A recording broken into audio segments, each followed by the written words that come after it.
हरिओम श्रीराम अंबज्ञ जय जगदंब जय दुर्गे श्रीराम। माझ्या सर्व श्रद्धावान मित्रांना नवीन वर्षाच्या शुभेच्छा, अनंत शुभेच्छा। माझ्या लाडक्यांनो, ह्या 2017 पासून 2024 पर्यंतची 7 ते 8 वर्ष ही ह्या समाज जीवनामध्ये, भारतीय समाज जीवनामध्ये, जागतिक समाज जीवनामध्ये, राजकारणामध्ये, राजकीय घडामोडींमध्ये अनेक प्रकारे, अनेकविध पद्धतीने, अनेकविध कारणांनी सतत बदलत राहणार आहेत। सतत बदल, अनेकविध बदल, अनेक दिशांनी बदल। हे बदल आपल्या प्रत्येक मानवाच्या प्रत्येक क्षणाच्या जीवनामध्ये होणार आहेत। काही चांगले असतील, काही त्रासदायक असू शकतील, परंतु श्रद्धावानांना मात्र घाबरण्याचं काहीच कारण नाही। कारण तुम्ही सर्व जाणता, तुमचा बाप तुमच्या पाठीशी समर्थपणे उभा आहे, तुमच्या बरोबर उभा आहे आणि तुमच्या शत्रूंना तोंड देताना तो तुमच्या पुढे उभा आहे। त्यामुळे काळजीचं कारण नाही, एक साधी गोष्ट। परंतु त्याच्याही पलीकडे त्याच्याही पलीकडे सर्वोच्च गोष्ट म्हणजे की ह्या संपूर्ण येणाऱ्या काळासाठी आपल्याकडे प्रथम पुरुषाधाम तयार होत आहे। आपण सर्वांनी आई महिषासूर मर्दिनीची भक्ती मनपूर्वक करायला हवी। आणि ह्या वर्षासाठी मी दरवर्षी नेहमी तुम्हाला सांगतो, हे वर्ष कसलं आहे, काय करायचं आहे। तर हे वर्ष सर्व बदलांना आपल्या बाजूने वळवण्यासाठी आपल्याला एक सुंदर उपासना जमेल तशी, जमेल त्या प्रमाणात, कुठलं बंधन नाही, पण सुरू करायचे। आपल्याला माहीत असणार आहे, आपल्याला परिचित असणार आहे। श्री हरिगुरुराममध्ये अनेक वेळा, अनेक वर्ष आपण पठण जिचं केलं, ज्या कवचाचं केलं ते श्री पंचमुख हनुमत कवच। ज्या श्रद्धाभानाला जसा जसा वेळ मिळेल तसं त्याने जितक्या वेळा म्हणता येईल तितक्या वेळा म्हणत राहायचं आहे। कुठलाही संकल्प उगीच करू नका, मी अमुक वेळा म्हणेन, तमुक वेळा म्हणून, दररोज म्हणेन असं काही नाही।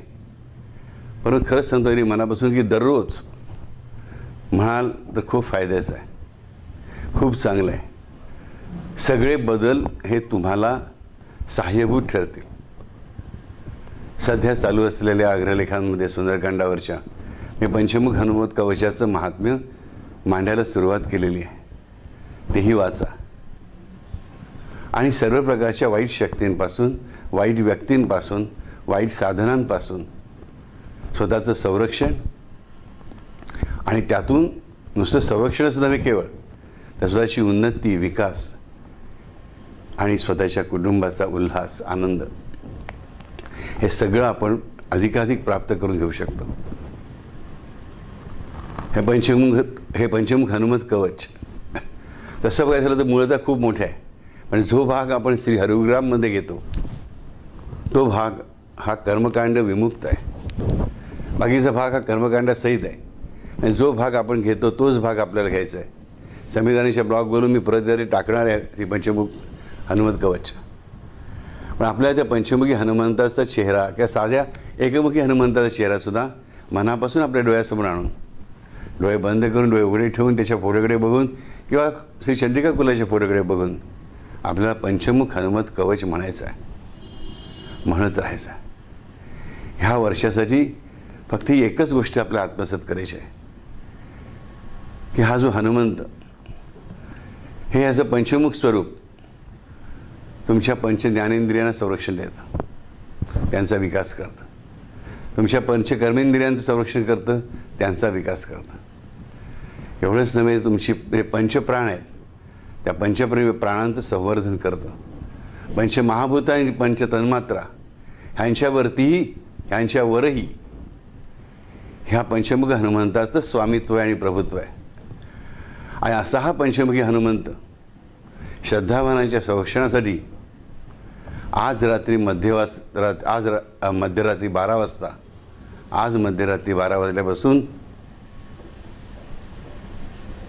सिद्ध होणार आहे. प्रत्येकाचा आप्त बनून त्याच्या घरात राहण्यासाठी, त्याच्याबरोबर त्याच्या ऑफिसमध्ये दुकानामध्ये येण्यासाठी, त्याच्याबरोबर सतत वावरण्यासाठी. मग आपण करंटेपणा नको करूया. आपण स्वीकारूया हनुमंताचं प्रेम. हा पंचमुखी हनुमंत श्रेष्ठ की एकमुखी हनुमंत श्रेष्ठ असं काहीच नाही आहे. हनुमंत एकच. श्री दत्तात्रेय म्हणजे श्री हनुमंत. हे आपण वाचलेलंच आहे, आपल्याला माहीतच आहे. पण तरीही हे हनुमंताचं जे स्वरूप आहे आणि त्यातही जे पंचमुखी हनुमंताचं स्वरूप आहे ते श्रद्धावानांसाठी खूपच अत्यंत मायेने प्रेमाने त्यांची काळजी घेणार आहे. त्यांच्या प्रत्येक भावनाची दखल घेणार आहे. त्यांच्या कुठल्याही भावना तो कुस्करून देऊ देत नाही. त्याच्या मनातली प्रत्येक गोष्ट पंचमुखी हनुमंत जाणतो, जाणून घेतो आणि त्यानुसार जे जे म्हणून काही आवश्यक आहे ते स्थूल, सूक्ष्म आणि तरल अशा तिन्ही पातळीवरती तो करत राहतो. आणि आज रात्री 12 वाजल्यापासून तो पूर्णपणे सिद्ध झालेला आहे. ह्या चंडिका कुलाच्या प्रत्येक श्रद्धावानासाठी काहीही म्हणजे अगदी काहीही करण्यासाठी हे त्याचं वचन आहे. मी फक्त ते वचन तुमच्यापर्यंत पोहोचवतो आहे. पण मनापासून सांगतो हे कवच अत्यंत अद्भुत आहे. याचा अनेकांना अनुभवही घेतलेला असेल. पण आता ह्या 12 वाजल्यापासून पुढची 7 वर्ष हे पंचमुख हनुमत कवच आणि आदिमाता चंडिकेची उपासनाच तुम्हाला तारणार आहे. पण ह्या वर्षी मात्र पंचमुख हनुमत कवच जेवढ्या जास्त वेळा म्हणता येईल तेवढं म्हणण्याचा प्रयत्न करा. हनुमंताचा चेहरा सरस स्मरणात राहील ह्यासाठी प्रयत्नांची पराकाष्ठा करा. अनेक चुका होतील, अनेक पापही घडतील, काही बिघडत नाही. ही महिषासुरमर्दिनी ही माता दुर्गा आपल्याला क्षमा नावाने क्षमा करण्यासाठी सदैव सिद्ध आहे, हे लक्षात ठेवा. साई चरित्रातली ओवी मी तुम्हाला वारंवार सांगितले. मी पापी अभागी दैवहीन ह्या वृत्तीची खाण अविद्या. मी पापी अभागी दैवहीन ह्या वृत्तीची खाण अविद्या. त्यामुळे स्वतःला असं दोष देण्याचं, मी काही फालतू आहे, मी चुकीचाच आहे, मी पापीचं आहे, वाईट आहे, हे सगळं सोडून दे आता. मी चुकलो असेल, माकलो असेल, थकलो असेल, भागलो असेल, मार्ग भटकलो असेल, तरी देखील जर मी ह्या श्री चंडिका कुलाच्या चरणांशी येतो आहे याचा अर्थ डेफिनेटली माझी आजी चंडिका आणि माझा बाप समर्थ म्हणून माझी काळजी घेण्यासाठी आतुर आहेत. आणि मी स्वतःसुद्धा ऑलरेडी पंचमुख हनुमत कवचाची उपासना आधीच सुरुवात केलेली आहे तिला, माझ्या आईच्या आदेशानुसार. आणि माझ्या सर्व लेकरांनी सुद्धा अशीच सुरुवात करावी. आणि जे बळ इतरांना कधीच मिळू शकणार नाही ते सर्व बळ, सर्व प्रकारचं बळ प्राप्त करून घेत राहावं. आणि तुम्ही हे असं करू शकाल याची मला खात्री आहे. आणि त्यासाठी तुम्हाला प्रत्येक गोष्टीचं सहाय्य मी तुमचा बाप, जे मला वडील मानतात, बाप मानतात, डॅड मानतात, त्या प्रत्येकासाठी सर्वार्थाने, सर्व प्रकारांनी आणि सर्व दिशांनी करायला माझ्या आईच्याच कृपेने समर्थ आहे. हरिओम श्रीराम अंबज्ञ. जय जगदंब जय दुर्गे. जय जगदंब जय दुर्गे. जय जगदंब जय दुर्गे. श्रीराम.